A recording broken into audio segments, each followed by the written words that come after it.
We are less than 4 months away from when we expect Samsung reveal the entire Galaxy S25 series of the phones. We finally have our first real look of the flagship phones. So today we are diving into the latest powerhouse from Samsung, the Samsung Galaxy S25 Ultra. This phone is packed with some insane features and I can't wait to show you what it can do. So let's jump right in. It has 5600 mAh battery with 66 watt wired charging and the 50 watt wireless charging. S25 Ultra will come with the more lesser bezels than the 16 Pro, so basically it has the thinnest bezels in the phone world. The camera will be similar like S24 Ultra with a primary 200 megapixel with 2x optical zoom, but the main difference will be seen on the ultra wide. It will be the 50 megapixel. Now the display.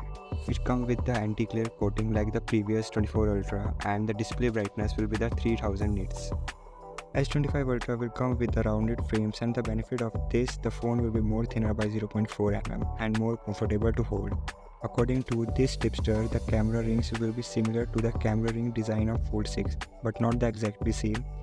We will have to wait until these headsets are actually announced to see if we can spot the difference or not. And now let's talk about the performance. It will come in Snapdragon 8 Gen 4 and this processor will directly compete with the Apple A18 Pro chip. S25 Ultra will be available in 12GB and the 16GB RAM in options. The S25 Ultra will be based on the new UI 7.1 and the Android 15 with a 7-year security patch update.